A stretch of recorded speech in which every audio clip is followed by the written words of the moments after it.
Hello and welcome to Songkla Rajapat University's MOOC course English for Communication 1. Today we're looking at Unit 5, Things You Can and Can't Do, and we're on Part 3, a little vocabulary to help you build the range of words you have available. So today we're going to look at some of the words you might use in place of can. We don't always use can. And in the first part of this unit, I mentioned we normally wouldn't repeat can, can't quite so often. We'd vary the language a little more. So this will give you options you can use to have the same basic meaning as can or can't. So there are other words that we use in the same or at least a similar way to can.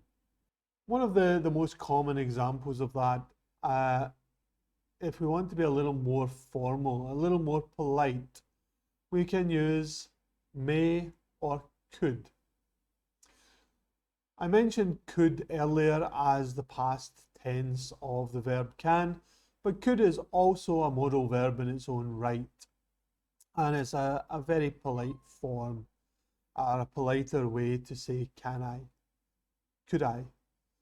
So for example, these sentences, can I come in? Can I please borrow your pen? Can I open the window? Can you open the window? Can I open the window? We could swap out can and replace it.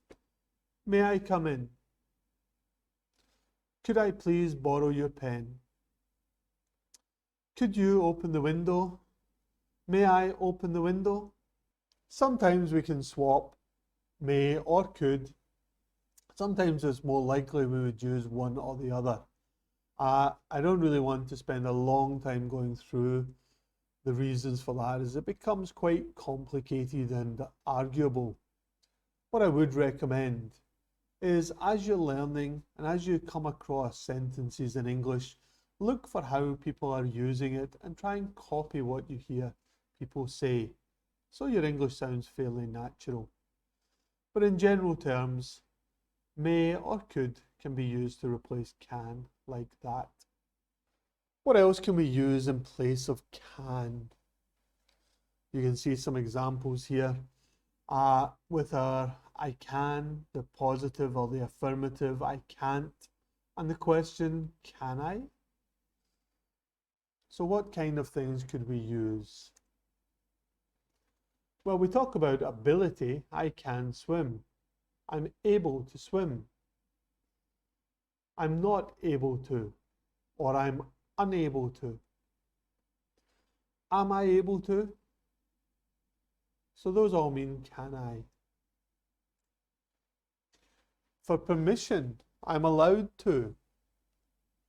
I have permission to. I'm not allowed to. Am I allowed to? I am permitted. So being permitted is the same as I have permission. I am not permitted. Am I permitted? Am I allowed? So allowed and permitted, basically the same meaning. I have permission. So you can see the difference there. I am permitted, but I have permission.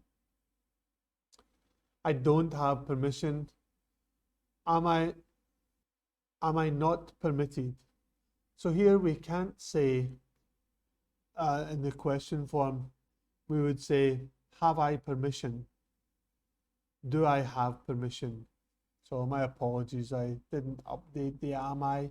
I should really say, do I have permission? And it's okay. This is another permission version. It's okay. If it's not okay, isn't it okay? Is it okay? So negative or positive, can I? These are all phrases you can use to show I can. So my apologies for this one. I should really say, do I have permission? Okay. or don't I have permission if you want to use the negative. One last thing to mention here. Am I not? Am I not permitted? If we use the negative of something, am I not permitted to read the files? Am I not permitted to take a break? Am I not allowed to take a break? So when we say, am I not? If we want to make a contraction, we would make that into the form, aren't I? It's a weird version in English where it looks like, are I not? Rather than am I not? Aren't I? Aren't I allowed to open the window? Aren't I allowed to have a cookie? So there's one to watch out for. It looks like it's grammatically wrong, but it's not. It's okay. It's the way we would say, am I not? Aren't I? The final thing I wanted to mention with can and can't is one of the most difficult things to understand as you're learning English is some of the phrases and idioms that you might come across people use in everyday speech. These are things that they say, well, the actual words don't mean what we think the words mean. So I've given you some examples of can and can't, and we'll take a look at the meaning and then an example sentence. So an expression, biting off more than you can chew. We'd often shorten that to he bit off more than he could chew. It's essentially taking on a challenge or a task that's too big, trying to do something that's more than you're able to do, beyond your ability. Tom's restoring the old barn, but I think he's bitten off more than he can chew. Fixing the barn is too big a task for Tom to do on his own. Can I get a rain check? Is it possible to get a rain check? It means I want to make an agreement with you to do something at a future time. You want to do something now, but I'm not able to, but I would like to do it. Sorry I can't go out tonight. Can I get a rain check? This phrase uses can and can't together. You can lead a horse to water, but you can't make it drink.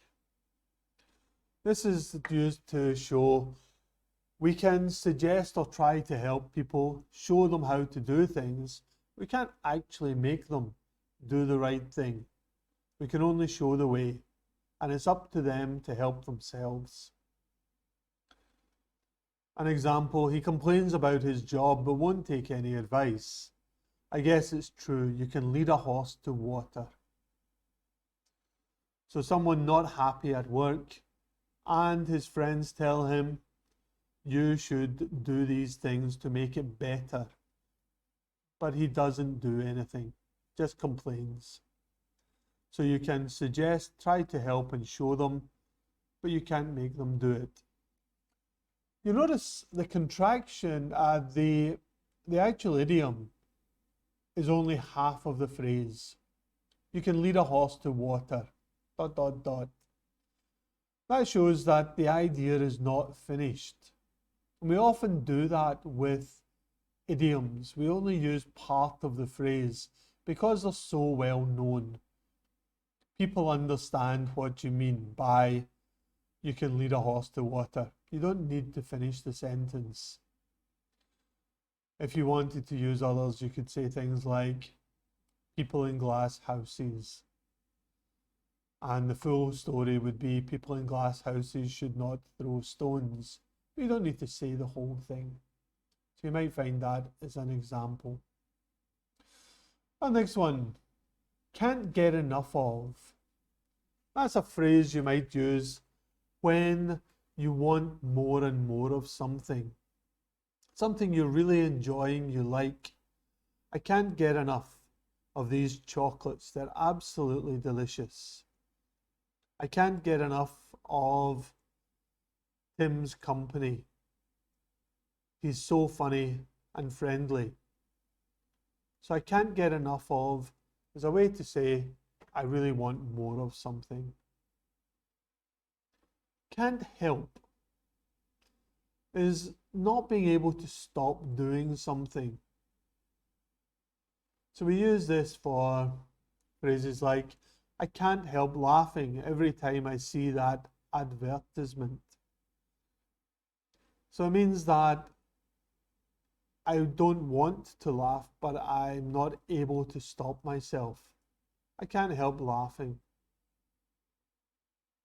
Can't stand. A strong dislike for something. I can't stand the smell of durian. I can't stand being in the same room as my sister-in-law. She hates me and I hate her back. So can't stand something I really don't like.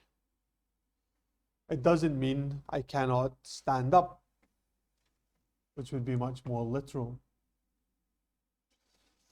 So those are a few examples, a few variations on words we can use in place of can or can't. So as you're practicing your English, think about what are you good at? What do you have permission to do? How could you say that in 2 or 3 different ways? And build up your language and vocabulary slowly. Thank you very much for watching the video today. Do please have a go at the post-test questions and see how much you've understood. Thank you. Bye-bye.